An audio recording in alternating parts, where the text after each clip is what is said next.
Hi hello నమస్తే welcome to Sravya TV. ముందుగా headlines చూద్దాం.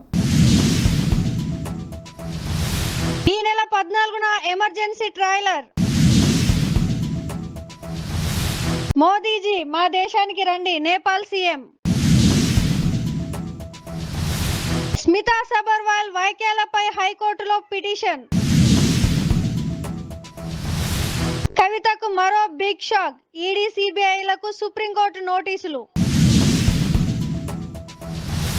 మీరు జీవితాంతం ప్రతిపక్షమే, రాహుల్ గాంధీపై కంగనా ట్వీట్.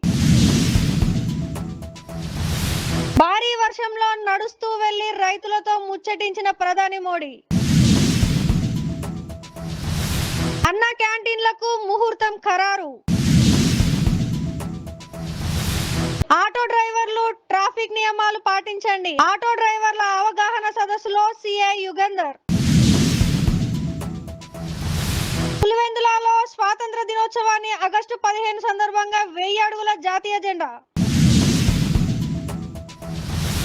తిరుమలలో ద్విచక్ర వాహనాల రాకపోకలపై ఆంక్షలు. బాలీవుడ్ ఫైర్ బ్రాండ్ కంగనా రనౌత్ స్వీయ దర్శకత్వంలో వస్తున్న ఎమర్జెన్సీ ట్రైలర్ ఈ నెల 14న విడుదల కానుంది. మాజీ ప్రధాని ఇందిరాగాంధీ హయాంలో విధించిన ఎమర్జెన్సీ ఇతివృత్తం ఆధారంగా ఈ మూవీని తెరకెక్కిస్తున్నారు. ఇందిరా పాత్రలో కంగనా కనిపించనుండగా మరో కీలక పాత్రలో అనుపమ్ కే నటిస్తున్నారు. ఈ మూవీ సెప్టెంబర్ 6న విడుదల కానుంది. తమ దేశంలో పర్యటించాలని నేపాల్ పీఎం కేపీ శర్మ ఓలీ భారత ప్రధాని మోదీని కోరారు. తన ఆహ్వానాన్ని భారత సీఎం కు తెలపాలని నేపాల్ పర్యటనలో ఉన్న భారత విదేశాంగ కార్యదర్శి విక్రమ్ మిశ్రీకి సూచించారు. ప్రచండ హాయంలోని గత సర్కారు ఆ దేశ చట్టసభలో అవిశ్వాస తీర్మానంలో ఓడిపోవడంతో ఓలీ గత నెలలో ప్రధానికి ప్రమాణ స్వీకారం చేశారు. నేపాల్ కు ఆయన ప్రధాని కావడం ఇది 4వసారి. ఐఏఎస్ స్మితా సబర్వాల్ వ్యాఖ్యలపై హైకోర్టులో పిటిషన్ దాఖలైంది. దివ్యాంగులపై వివాదాస్పద వ్యాఖ్యలు చేసిన ఆమెపై చర్యలు తీసుకోవాలని కోరుతూ బిల్ దాఖలవగా పిటిషన్ కు ఉన్న అర్హతను కోర్టు ప్రశ్నించింది. పిటిషన్ దివ్యాంగురాలని అడ్వకేట్ తెలపడంతో పూర్తి వివరాలతో అఫిడవిట్ దాఖలు చేయాలని కోర్టు ఆదేశించింది. ఆల్ ఇండియా సర్వీసులో దివ్యాంగుల కోటా అవసరమా అని స్మిత ప్రశ్నించడం వివాదమైన సంగతి తెలిసిందే. ఢిల్లీ లిక్కర్ స్కామ్ కేసులో అరెస్ట్ అయి జైల్లో ఉన్న ఎమ్మెల్సీ కవిత తనను బెయిల్ ఇవ్వాలని కోరుతూ శుక్రవారం సుప్రీంకోర్టులో పిటిషన్ దాఖలు చేసింది. ఈ మేరకు ఇవాళ justice B R Gavai, justice Vishwanath నేతృత్వంలోని ద్విసభ్య ధర్మశాసనం ఆమె పిటిషన్ పై విచారణ చేపట్టింది. ఈ మేరకు కవితకు మధ్యంతర బెయిల్ ఇచ్చేందుకు కోర్టు నిరాకరించింది. ప్రతివాదుల వాదనలు వినకుండా మధ్యంతర బెయిల్ మంజూరు చేయలేమని ధర్మాసనం వ్యాఖ్యానించింది. ప్రతివాదులైన కేంద్ర దర్యాప్తు సంస్థలు ఈడీ సిబిఐలకు కౌంటర్ దాఖలు చేయాలంటూ నోటీసులు జారీ చేసింది. ఈ కార్యక్రమంలో కవిత తరఫు లాయర్ రోహక్ ది దర్యాప్తు సంస్థలకు నోటీసు అందజేస్తామని, కేసును వెంటనే విచారణ చేపట్టాలని, లేని పక్షంలో సోమవారం విచారించాలని ధర్మాసనాన్ని రిక్వెస్ట్ చేశారు. గత 5 నెలలుగా కవిత జైల్లోనే ఉన్నారని కోర్టును తెలిపారు. సిబిఐ ఈడీ కేసుల్లోనూ ఛార్జీ షీట్లు దాఖలయ్యాయని గుర్తు చేశారు. ఇప్పటి వరకు కేసుల్లో 493 మంది సాక్షుల విచారణ జరిగిందని, మహిళల సెక్షన్ 45 ప్రకారం కవిత మధ్యంతర బెయిల్ కు అర్హరాలని కవిత తరపు న్యాయవాది తన వాదనలు వినిపించారు. కాంగ్రెస్ ఎంపీ, లోక్సభ ప్రతిపక్ష నేత రాహుల్ గాంధీపై బీజేపీ ఎంపీ కంగనా రనౌత్ సంచలన వ్యాఖ్యలు చేశారు. ఆయన జీవితాంతము ప్రతిపక్షంలోనే ఉంటారని ఎద్దేవా చేశారు. రాహుల్ ప్రమాదకరమైన వ్యక్తి అని, ప్రధాని కావాలన్న కోరిక నెరవేరే మార్గం కనిపించక రాహుల్ గాంధీ దేశాన్ని నాశనం చేయడమే ఎజెండాగా పెట్టుకున్నాడని విమర్శించారు. భారతదేశ స్టాక్ మార్కెట్ టార్గెట్ గా హిండెన్బర్గ్ విడుదల చేసి రిపోర్ట్ ను రాహుల్ గాంధీ సమర్థించడం హేయమని చెప్పారు. బులెటిన్ లో short break.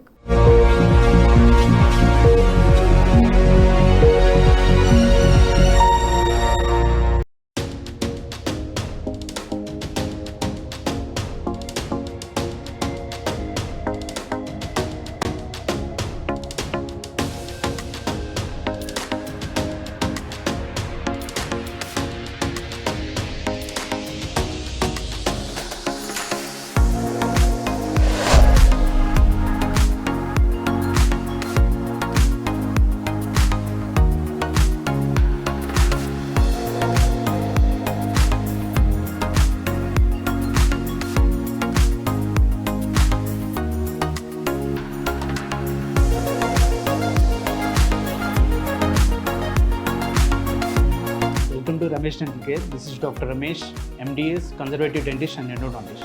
At Ramesh Dental Care, we are dedicated to providing the top quality dental care in a friendly and welcoming environment. Our team of experienced dentists and staff prioritize your oral health and comfort zone above all else. Services we offer here are routine dental checkups and cleanings, fillings, crowns and bridges, root canal treatments, advanced dental implants, advanced dental laser surgeries, tooth whitening and cosmetic dentistry, orthodontic treatments including braces and invisible aligners. Hello, I'm Dr. Uma Abdallah, co-founder of Ramesh Dental Care. I'm the chief periodontist and implantologist in RDC. Here in RDC, we provide honest patient education. That is, with us, you are a partner in your own dental treatment plan. In RDC, we provide same-day emergency treatment plan. Same-day emergency dental treatment is always on call 24/7 in RDC.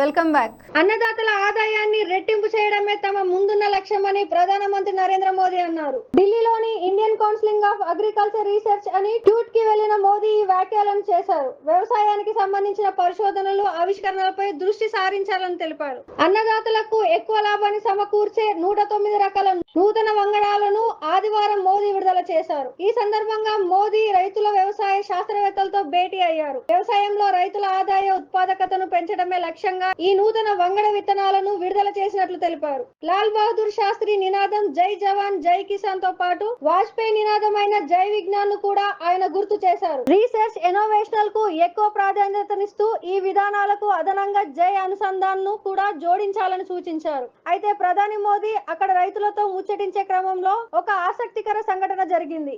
Event లో రైతులతో మాట్లాడేందుకు ప్రధాని వెళ్లినప్పుడు భారీ వర్షం కురిసింది. దాంతో అధికారులు ఇంటరాక్షన్ ను రద్దు చేయాలని ప్రధానిని కోరగా వర్షం ఉన్నా సరే తాను రైతులతో ముచ్చటిస్తానని పట్టుబట్టారు. అయితే వర్షంలో గొడుగును పట్టుకొని సెక్యూరిటీ వస్తే ఆ గొడుగును తానే పట్టుకుంటానని సెక్యూరిటీకి చెప్పారు ప్రధాని మోదీ. అంతేకాకుండా రైతులతో ముచ్చటించే సమయంలో రైతులకు కూడా మోదీనే గొడుగు పట్టడంతో మోదీ సింప్లిసిటీని ఇప్పుడు అందరూ అభినందిస్తున్నారు.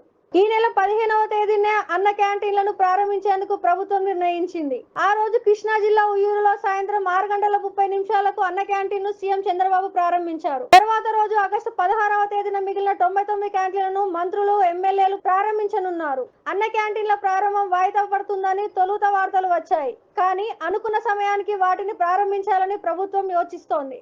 ఆటో డ్రైవర్లు ట్రాఫిక్ నియమాలు పాటించాలని, విధి నిర్వహణలో ట్రాఫిక్ నియమాలు పాటించి ప్రయాణికులకు సురక్షితంగా చేరవేయాలని ఆటో డ్రైవర్ల అవగాహన సదస్సులో సిఐ యుగేందర్ సూచించారు. పీలేరు పోలీస్ స్టేషన్ ఆవరణలో ఆటో డ్రైవర్ ట్రాఫిక్ నియమాలపై అవగాహన సదస్సు ఏర్పాటు చేశారు. అనంతరం ఆయన మాట్లాడుతూ పట్టణంలో రైల్వే వంతెనలు, రోడ్డు నిర్మాణ పనులు జరుగుతూ ఉండడంతో, ఇరుకు రోడ్డుగా ఉండడంతో ఆటో డ్రైవర్లు ఎక్కడ పడితే అక్కడ వాహనాలు నిలపకుండా ఆటో స్టాండ్ల వారీగా నిలుపుకొని పట్టణంలో పోలీసులకు, ప్రజలకు సహకరించాలని కోరారు. అలాగే కలికిరి, కొల్లూరు, రుంపిచెర్ల నుండి వచ్చే ఆటోలు ఏదో ఒక ఆటో స్టాండ్ ను ఎంచుకొని అక్కడ పార్కింగ్ చేసి ప్రయాణికులతో వెళ్లాలి అని కోరారు. ఈ కార్యక్రమంలో పీలేరు ఎస్ఐ మల్లికార్జున రెడ్డి, ఏఎస్ఐ మల్లికార్జున సిబ్బంది తదితరులు పాల్గొన్నారు.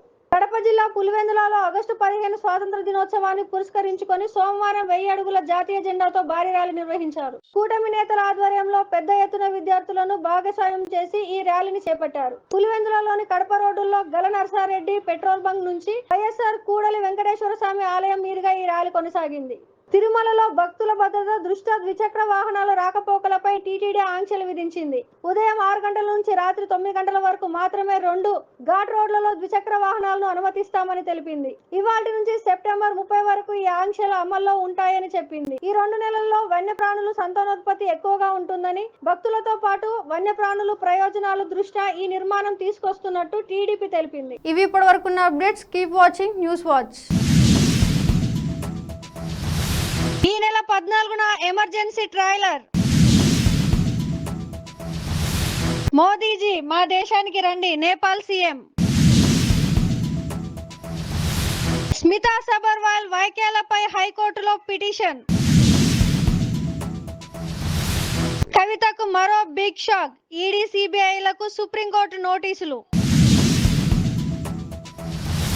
మీరు జీవితాంతం ప్రతిపక్షమే, రాహుల్ గాంధీపై కంగనా ట్వీట్. భారీ వర్షంలో నడుస్తూ వెళ్లి రైతులతో ముచ్చటించిన ప్రధాని మోడీ. అన్న క్యాంటీన్లకు ముహూర్తం ఖరారు. ఆటో డ్రైవర్లు ట్రాఫిక్ నియమాలు పాటించండి. ఆటో డ్రైవర్ల అవగాహన సదస్సులో సిఐ యుగంధర్. పులివెందులలో స్వాతంత్ర దినోత్సవాన్ని ఆగస్టు 15 సందర్భంగా 1000 అడుగుల జాతీయ జెండా. తిరుమలలో ద్విచక్ర వాహనాల రాకపోకలపై ఆంక్షలు. ఇవి ఇప్పటివరకున్న అప్డేట్స్. కీప్ వాచింగ్ శ్రావ్య టీవీ.